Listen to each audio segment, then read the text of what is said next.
Hello guys, आज है 11 जून और हम आर्टिकल डिस्कस कर रहे हैं द हिंदू। तो हमारे पास आज 2 आर्टिकल है डिस्कस करने के लिए। तो सबसे पहले आज का कोर्स देख लीजिए, आज का कोर्स क्या है। तो आज का कोर्स है द प्रॉफेट मोहम्मद सल्लल्लाहु अलैहि वसल्लम believe in control over anger to tongue and mind. तो यहाँ पर 3 बातें हैं। ये मैसेज क्या है कि इंसान अगर अपने आप को कंट्रोल कर ले, अपने गुस्से पर कंट्रोल कर ले, अपने जीभ के ऊपर कंट्रोल कर ले, तो इंसान बहुत सक्सेस हासिल कर सकता है, कामयाबी पा सकता है। अब सवाल यह है कि ये 3 चीज़ों का इतना डायरेक्टली मैंने कैसे कह दिया कि कामयाबी पा सकते हैं, इसका वजह क्या है। तो वजह बिल्कुल साफ़ है कि हम अपने आप को बैलेंस नहीं कर पाते। हमारा कोई ऑब्जेक्टिव नहीं होता है, हमारा कोई सही रूटीन नहीं होता है, और हम अपने मकसद को हर दिन तर्क करके छोड़ करके जो है अपनी ज़िंदगी को गुजारते हैं। तो अगर हमारे अंदर पेशेंस होगा, कंट्रोल होगा, तब पेशेंस होगा। हमारे अंदर पेशेंस तब पैदा होगा जब हमारे अंदर एक बैलेंस होगा, और ये बैलेंस तब होगा जब पेशेंस होगा, और पेशेंस तब होगा जब कंट्रोल होगा। तो control is very important to key to success. कामयाबी की चाबी है अपने आप पर कंट्रोल करना, अपनी इच्छाओं को मारना। अपने अभी आपको क्या मन कर रहा है करने के लिए, लेकिन क्या वो आपके ऑब्जेक्टिव्स को पूरा करता है, आपके एम्स को पूरा करता है? नहीं करता है। तो आपको उस काम को छोड़ना पड़ेगा, अभी छोड़ना पड़ेगा। अगर व्हाट्सएप से आपको फ़ायदा नहीं हो रहा है तो व्हाट्सएप आपको छोड़ना पड़ेगा। अगर व्हाट्सएप आपके मकसद में बाधा पहुंचा रहा है, उसको छोड़ना पड़ेगा। फेसबुक आपको बाधा पहुंचा रहा है तो छोड़ना पड़ेगा। आपको जो भी बाधाएं आपके कामयाबी, आपके सफलता के बीच में जो रोड अटकाती है, आप उसको छोड़ना पड़ेगा। और जब तक आप छोड़ेंगे नहीं तब तक आपको कामयाबी मिलेगा नहीं। तो इट्स टू इम्पॉर्टेंट कि आपको अपनी बाधाओं को रोकना होगा, अपने आप को जो आपके एम्स, आपके मकसद के आड़े आता है, ठीक है। तो ये कंट्रोल से होगा, और ये कंट्रोल से रिलेटेड है एंगर इंसान को, सपोज बहुत सारे लोग गुस्सा जब होता है तो इस तरीके का रिएक्शन होता है कि सपोज स्थिति ऐसी हो जाती है कि मानो कि सब कुछ ख़त्म हो गया। इंसान कभी कभी गुस्से में ऐसे हरकतें करता है, ऐसा काम कर जाता है कि फिर उसको फिर से कभी ठीक नहीं कर सकता, ठीक है। तो गुस्सा इंसान को जला के राख करती है, और जिस वजह से आप गुस्सा करते हो उसका कुछ नहीं बिगड़ता, बल्कि अगर बिगड़ता है तो सिर्फ आपका अपना बिगड़ता है, ठीक है। तो गुस्सा को छोड़ो। Control your tongue. देखिए इंसान क्या है, दिन भर बकवासें, इधर उधर की बातें, फालतू की बातें, ये क्या है? आपके वक्त की बर्बादी है। अगर आप इसको कंट्रोल करो, इसका सही इस्तेमाल करो, तो फिर आपके लिए सक्सेस का रास्ता खोलेगा। माइंड को कंट्रोल करना। कई बार हमारे दिमाग भटकती है, ठीक है। आप यूट्यूब पर आते हैं, खोलते हैं, तो आपको लगता है कि ये इस पर क्लिक करे, इसको देख ले, ये सीरियल देखे, ये मूवी देख ले। तो ये क्या है, आपको अपने माइंड के कंट्रोल करना पड़ेगा। जो आपके फ़ायदे के लिए है, जो आपके फ़ायदे के लिए आपको उसको इस्तेमाल में लाना होगा, और जो फ़ायदे के लिए नहीं उसको छोड़ना पड़ेगा। तो ये चीज़ जो रुकावट पैदा करती है आपको, आपके कामयाबी के आड़े आती है, तो आपको उसको छोड़ना चाहिए, ठीक है। तो आज हमारे पास 2 आर्टिकल्स हैं। तो आर्टिकल की शुरुआत हम करने वाले हैं। तो सबसे पहला आर्टिकल हम डिस्कस करेंगे, GS पेपर 2 में ये काम आएगा, और ये हमारे हेल्थ सेक्टर से रिलेटेड है, ठीक है। हेल्थ के बारे में डिस्कस करेंगे। तो देखिए जिस तरीके से अभी महामारी आई है, और प्राइवेट सेक्टर और पब्लिक सेक्टर दोनों को मर्ज करके एक साथ प्राइवेट सेक्टर के फैसिलिटीज़ को इस्तेमाल करने के बारे में जो है आगे बढ़ा जा रहा है, सोचा जा रहा है कि इसकी फैसिलिटीज़ को इस्तेमाल किया जाए। लेकिन एक डिबेट जो है छिड़ गया। क्या है ये डिबेट ये है कि जो प्राइवेट सेक्टर है, ये इतना ज़्यादा जो फीस जो डिमांड किया जाता है ट्रीटमेंट के लिए, तो ये हर एक व्यक्ति के लिए ये जस्टिफाइड नहीं होता है, उसको वो पेबल उसके लिए नहीं होती है। तो सपोज पेंडेमिक में भी वो अपने को मुनाफे को छोड़ना नहीं चाहते, और जो हाई रेट है उसको वो बरकरार रखना चाहते हैं, उसको वो जो है ज़्यादा से ज़्यादा, मतलब जो एक सिर्फ अपने प्रॉफिट बेस पर जो है काम करना चाहते हैं। तो देखिए आगे प्राइवेट सेक्टर के पास कैपेसिटीज़ ज़्यादा है, और इसकी वजह क्या है ये हम आगे डिस्कस करेंगे। और पब्लिक सेक्टर के पास कैपेसिटीज़ कम है, इसकी वजह क्या है ये भी हम आगे डिटेल्स में जाकर के डिस्कस करेंगे। तो देखिए, अगर देखा जाए तो प्राइवेट सेक्टर और पब्लिक सेक्टर अगर दोनों को मर्ज कर दिया जाए तो हमारे 19 लाख हॉस्पिटल्स बेड्स हैं हमारे पास, ठीक है। 19 लाख जो कि सफिशिएंट नहीं है। 95,000 ICU है, ठीक है, ICU बेड से जो कि सफिशिएंट नहीं है। और तकरीबन 48,000 वेंटिलेटर है, ये भी सफिशिएंट नहीं है। तो ये प्राइवेट और पब्लिक दोनों को मिला करके ये होता है। और सबसे दुख की बात ये है कि ये भी जो रिसोर्सेज है ये भी कुछ ही राज्यों में जो है पूरा सेंट्रलाइज है, मतलब 7 राज्यों में ये सेंट्रलाइज है। ये 7 राज्य कौन है? UP, Maharashtra, Tamil Nadu, Kerala, Karnataka, Telangana, West Bengal.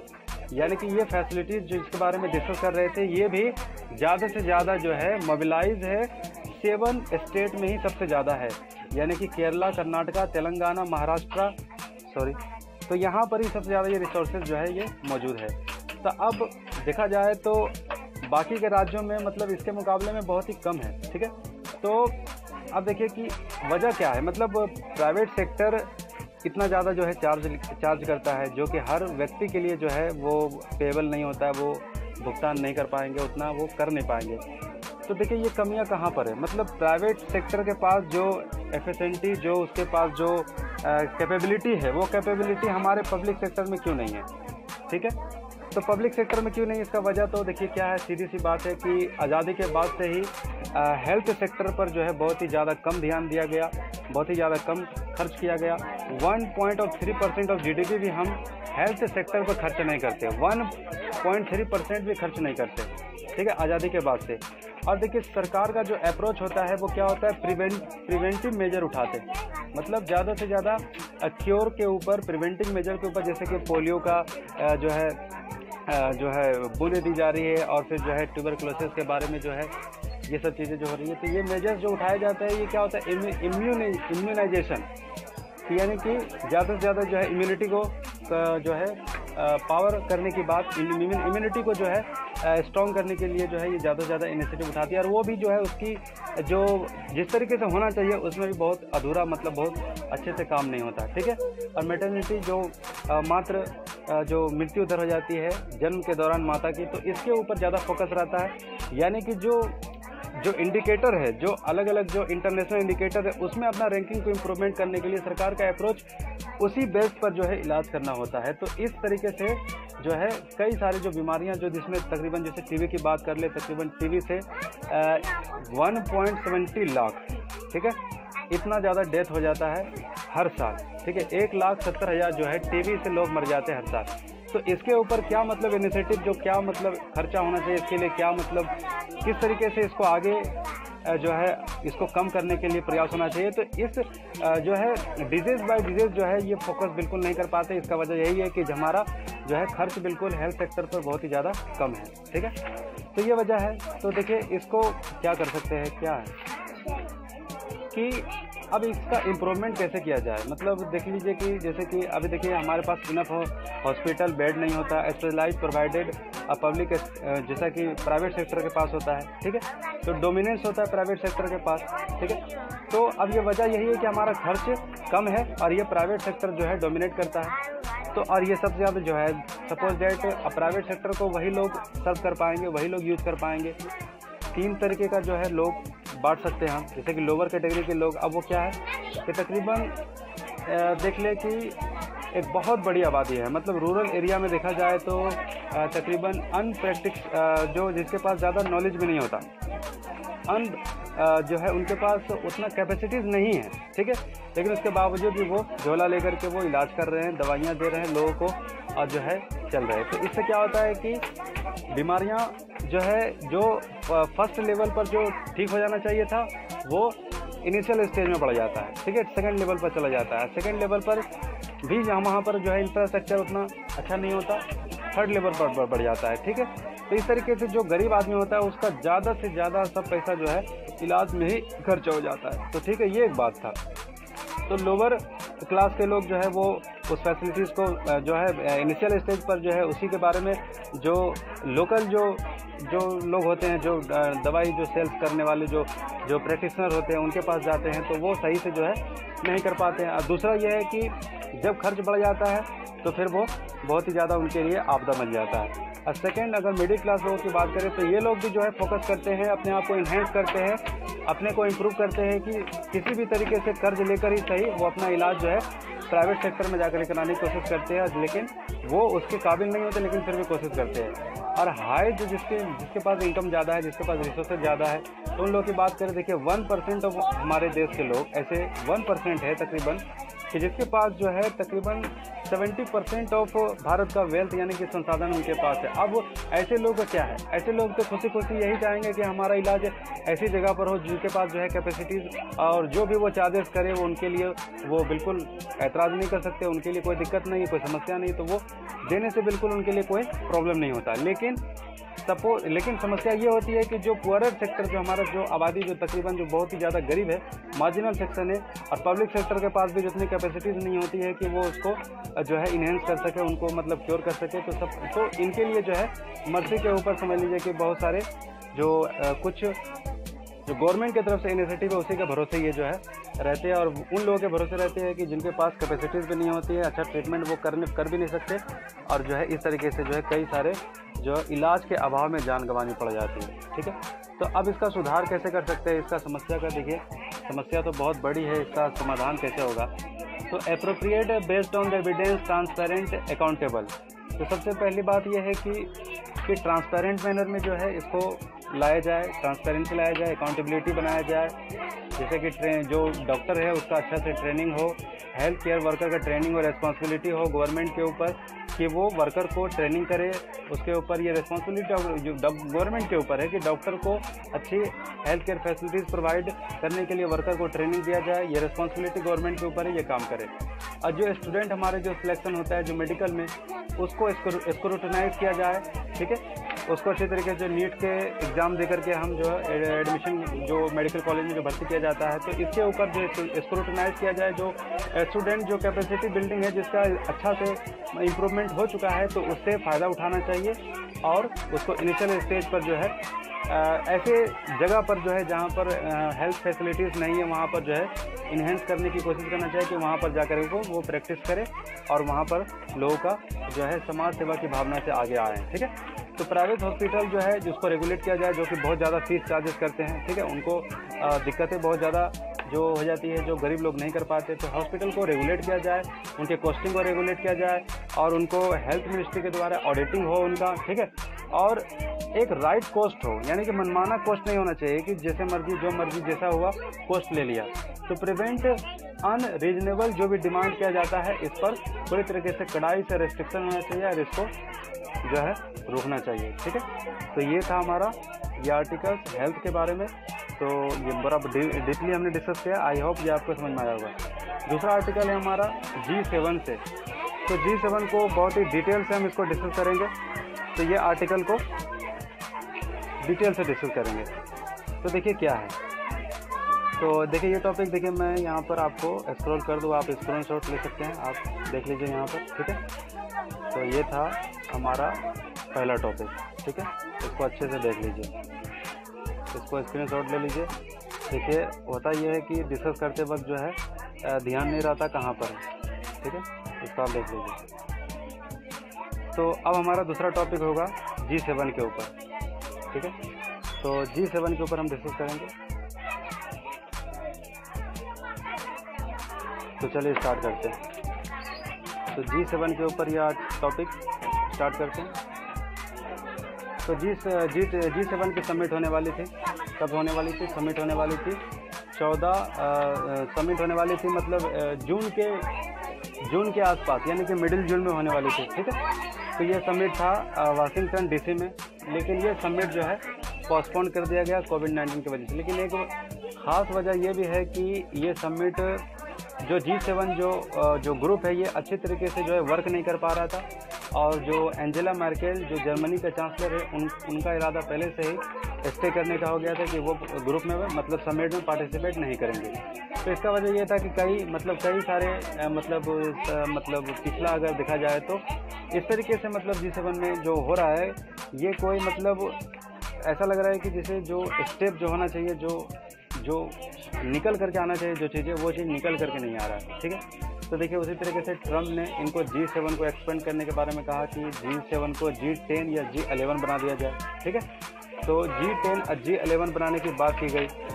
तो इसमें क्या था, किस किस देश को जोड़ने की बात थी कि साउथ कोरिया को, ऑस्ट्रेलिया को, रसिया को जोड़ा जाए और साथ ही जो 5 आइस कंट्री है यानी कि 5 आइस कंट्री इसको कहा जाता है, ऑस्ट्रेलिया, कनाडा, न्यूजीलैंड, यूके, तो इसमें से भी कुछ देशों को जो है जोड़ने की बात थी। ठीक है, तो वैसे तो इसमें से कई सारे देश जुड़े हुए हैं जैसे कनाडा हो गया, US हो गया, तो यहाँ पर ऑस्ट्रेलिया, न्यूजीलैंड। ठीक है, तो ये 5 देशों को जोड़ा गया, Australia, Canada, New Zealand, UK, US, 5 ice countries में। ठीक है, अब सवाल यह है कि चाइना का ऑब्जेक्शन है कि चाइना को जो है नेगलेक्ट करके अगर इसमें जोड़ा जाता है, चाइना को अगर नेगलेक्ट किया जाता है तो एक तरह का कोल्ड वार जो है देखने को मिल सकती है ऐसी स्थिति में, जबकि अगर ये ग्रुप अगर बनता है चाइना को ही टैकल करने के लिए, चाइना की एक्टिविटीज़ को जो है उसको डाउन करने के लिए, उसको ट्रेस करने के लिए, तो ये ग्रुप जो है कहा जा रहा है कि ये चाइना फिर इस ग्रुप को सक्सेस नहीं होने देगा, ये ग्रुप जो है फेल हो सकता है। तो ये बात कही जा रही है। तो देखिए अगर 1976 में कनाडा को इसमें जोड़ा गया था। ठीक है, 1998 में रसिया को जोड़ा गया था और फिर 2014 में रसिया को इनमें से निकाल दिया गया था। तो G7 country 2/3 of global GDP जो है पार्टिसिपेट करता है, तकरीबन 2/3 ऑफ इकोनॉमी ग्लोबल इसमें पार्टिसिपेट करती है। अब 2017 के रिपोर्ट की अगर बात करें तो तकरीबन 2050 तक, ठीक है, 2050 तक Brazil, China, India, Indonesia, Mexico, Russia और टर्की परचेजिंग पावर पैरिटी में ये सब देशें जो है बहुत ही ज़्यादा जो है डेवलप करने वाली है और यही जो है वर्ल्ड को लीड करेगी। और PwC रिपोर्ट में ये भी बताया गया कि इसमें 6 कंट्री जो होगी वो इस तरीके से जो उनका क्रम बाय क्रम उसको बताया गया है कि सबसे 1 नंबर पर चाइना होगा, 2 नंबर पर इंडिया और 3 नंबर पर US और 4 नंबर पर इंडोनेशिया और 5 नंबर पर ब्राज़ील, 6 नंबर पर रसिया। और साथ ही E7 कंट्रीज़ भी के बारे में जो है इनकी पोजीशन भी जो है आगे बढ़ेगी, जिसमें मैक्सिको, टर्की, ये सब भी जो है अपना पोजीशन इन्हेंस करने वाला है। तो ये क्या होगा, पावर परचेसिंग पैरिटी में ये जो है इन्हेंस होगा। 2030 तक की बात करें तो $17 ट्रिलियन तक की भारत की इकोनॉमी जा सकती है और 2050 तक 42 ट्रिलियन तक पहुंच सकता है। लेकिन इसमें ऑन कंडीशन ये है कि सबसे पहले कि जो हमारा अभी का जो स्थिति है इसमें सुधार हो जल्दी से। ठीक है, और हमारा जो इन्वेस्टमेंट है वो जो रुका हुआ है, जो भी बाधाएं जो बहुत सारी जो है इसको दूर किया जाए। जैसे कि हमारा फिच ने हमारा रेटिंग घटा दिया, BA से Baa2 से Baa3 कर दिया। तो ये रेटिंग को जल्दी से हमें सुधारने की ज़रूरत है ताकि हमारे देश में इन्वेस्टमेंट अच्छा है, इंफ्रास्ट्रक्चर बिल्डिंग हो, ठीक है, और हमारा इंस्टीट्यूशन मजबूत हो, गवर्नेंस सिस्टम मजबूत हो, एजुकेशन सिस्टम मजबूत हो, हेल्थ इंफ्रास्ट्रक्चर मजबूत हो। तो ये सब मजबूत होगा तो हमारे आने वाले समय में जो यहाँ पर PwC जो एक एस्टिमेट बताया गया है कि इंडिया के तरक्की के बारे में कि वर्ल्ड ग्लोबल पावर में जो है इंडिया 2 नंबर पर आ सकता है, ये तब होगा जब हमारी इकोनॉमी, जब ये हमारा ये सब कुछ स्टैंड हमारा सही होगा। ठीक है, तो ये था आर्टिकल। अब हमारा तीसरा आर्टिकल है एक्सपोर्ट्स के ऊपर। तो एथिक्स पेपर 4 में ये काम आएगा। ठीक है, तो ये गोमती मैरी मुथु, ये क्या है, ये एक स्पोर्ट्स पर्सन है। ठीक है, स्पोर्ट्स वुमेन है। तो इन्होंने 800 मीटर का जो है एक रेस जीता था, ये इन्होंने गोल्ड जीता था। ये क्या था, एशियन चैम्पियनशिप इन दोहा। ठीक है, इन्होंने ये जीता था एशियन चैम्पियनशिप इन दोहा। तो इन पर देखिए अभी क्या हुआ कि कुछ महीना पहले ये टेस्टिंग में पॉजिटिव पाया गया कि इनके जो है यूरिन में 19 HA, ठीक है, 19 NA, ये एक केमिकल है कि जो मतलब ये जो प्रोग्रेस को इन्हेंस करने के लिए जो है अपने प्रोग्रेस को इन्हेंस करने के लिए मेडिसिन दिया जाता है। तो ये मेडिसिन जो है इनके पॉजिटिव पाया गया कि इनको ये इनके यूरिन टेस्ट में ये चीज़ जो है पाया गया। तो सवाल ये है कि देखिए ये पाने के बाद जब ये रिजल्ट सामने आया तो फिर क्या हुआ, ये जब रिजल्ट आया तो रिजल्ट आने के बाद जो है इंटरनेशनल डिसिप्लिनरी ट्रिब्यूनल जो है इन्होंने कहा कि इनको 31 साल के लिए बैन किया जाएगा। मतलब समझ रहे, 31 साल के लिए बैन किया जाने का मतलब कि ये पूरा लाइफ इनका एबॉलिश हो जाएगा, इनका पूरा करियर एबॉलिश हो जाएगा, ठीक है। तो ये फिर नहीं कर पाएंगे। और प्लस जो इन्होंने गोल्ड जीता था एशियन चैम्पियनशिप दोहा में, जो इनका जो 800 मीटर का रनिंग गोल्ड इन्होंने जो जीता, ये भी इनसे वापस ले लिया जाएगा। और साथ ही ये पहले देखिए, एक बात ये है कि इनकी गलती है, ठीक है, इन्होंने मतलब जो इनके यूरिन में ये चीज़ जो है टेस्ट में पॉजिटिव पाया गया कि इन्होंने जो है डोपिंग किया। लेकिन सवाल ये है कि एक एशियन कप में पार्टिसिपेट करने से पहले, एशियन चैम्पियनशिप दोहा में पार्टिसिपेट करने से पहले इन्होंने एक और स्पोर्ट्स में जो है पार्टिसिपेट की थी। और ये क्या था, फेडरेशन कप इन पटियाला, इसमें इन्होंने पार्टिसिपेट किया था। तो अब सवाल ये था कि इनमें भी पार्टिसिपेट करने से पहले इनका टेस्ट किया गया था, लेकिन इनका टेस्ट जो किया गया था तो इनके 2 मंथ के बाद, यानी कि इस गेम में ये पार्टिसिपेट की थी, ठीक है। एशियन चैंपियनशिप दोहा में 2 महीने के बाद किया गया था। अब सवाल ये था कि जब इनके यूरिन में अगर ये सब बातें थी तो फेडरेशन कप इन पटियाला 2 महीना इन्होंने लेट क्यों किया, एंटी डोपिंग एजेंसी इन्होंने लेट क्यों किया इनके रिपोर्ट को पहले बताने में, जो कि एम्ब्रेसमेंट जो अभी इंडिया को होना पड़ा, ये एम्ब्रेसमेंट हमें इस एशियन चैंपियनशिप दोहा में हमको नहीं उठाना पड़ता अगर हमें फेडरेशन कप इन पटियाला में अगर पता चल जाता कि अगर इन्होंने कुछ ऐसा किया है, तो फिर एम्ब्रेसमेंट अभी नहीं होना पड़ता कि गोल्ड जीतने के बाद भी जो है फिर इस तरीके का जो है फिर उसको कदम उठाया जाता। तो नेशनल एंटी डोपिंग एजेंसी ये इनका भी जो है कुछ ना कुछ फॉल्ट है, इनकी भी गलती है कि इन्होंने लेट से इनके बारे में बताया, ठीक है। और फिर इस पर स्पोर्ट्स का मतलब इनका क्या कहना है, मारी मुथु का क्या कहना, इनका कहना है कि देखिए इन्होंने नॉन वेजिटेरियन फूड कंज्यूम किया था, शायद इनके वजह से एक्सीडेंटली जो है ये चीज़ हो गया होगा, लेकिन इन्होंने ये कहा कि हमने कोई ऐसा गलत काम नहीं किया है। तो इनके बारे में ये बात कही जा रही है। तो ठीक है, आई होप ये था पूरा आर्टिकल, आपको समझ में आया होगा। थोड़ा मैं जल्दी जो डिस्कस कर रहा था थोड़ा अटका भी, लेकिन पूरा टॉपिक क्लियर किया। चलिए दूसरों के लिए शेयर कर दीजिए।